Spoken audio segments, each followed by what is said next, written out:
jondo résumé ɗum ɗo joni ɗo ko be jon be on jon ɗum ɗo ko fi be on mi tanjini ko comme koko yiili e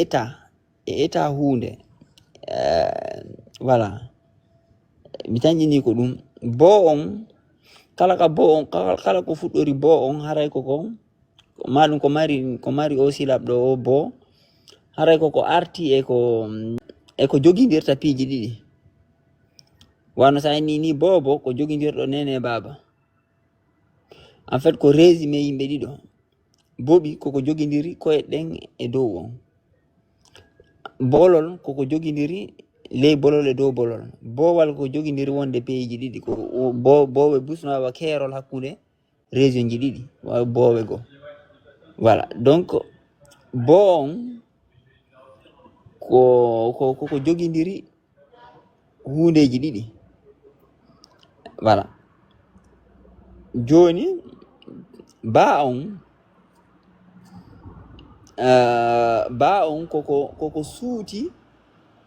hunde kala ka ba waɗa koko suutata goɗɗum par rapport e goɗɗum go koko sertinta goɗɗum par rapport e goɗɗum go koko feññinta goɗɗum par rapport e goɗɗum go waɗo ni baba ko baba on ko baben ma en fait suutuma e yimɓe luttuɓe ɓen par ce que kanko jontama inde koye makko no torta voilà ko babe ma on certainement jonnuma identité particulière par rapport luttuɓe ɓe baafal ko baafal sendi nder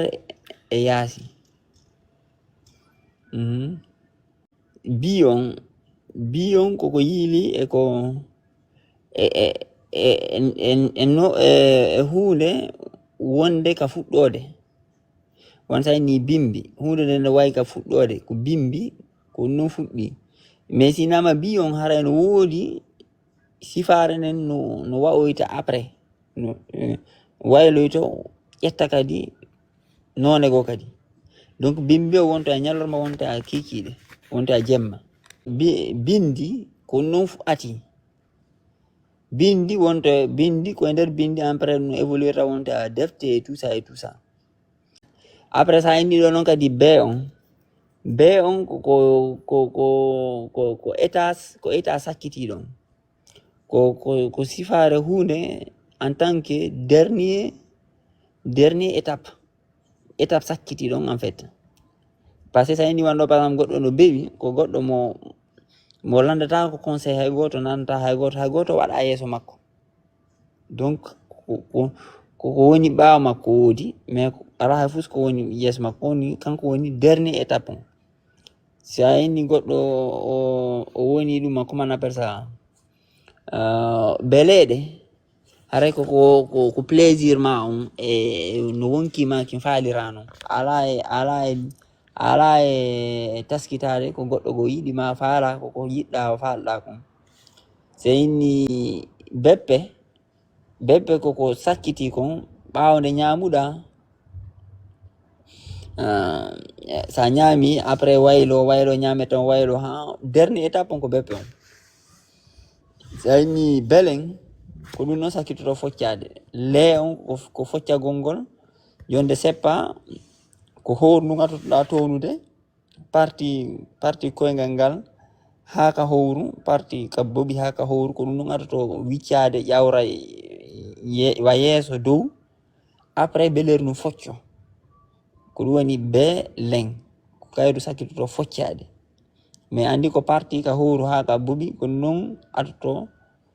foccade voilà ainsi de suite joni voilà donc ɗo oɗo bo on koko joguidir ɗum ɗo koko sertini ɗiɗo ɗiɗi ko opposé biyon ko fuɗɗi kon ko état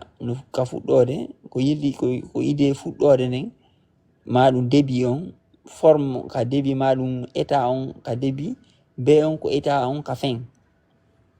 ko état sakkitiɗon wano berɗe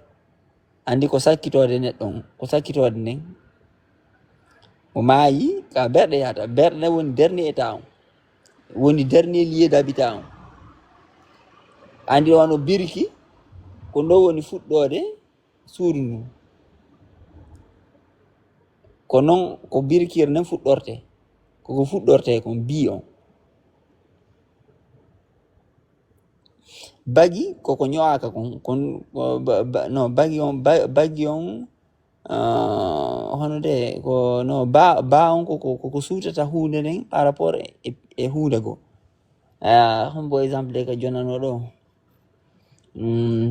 yejjiti mais en tout cas be on kañum tigiri ko relatif à un agent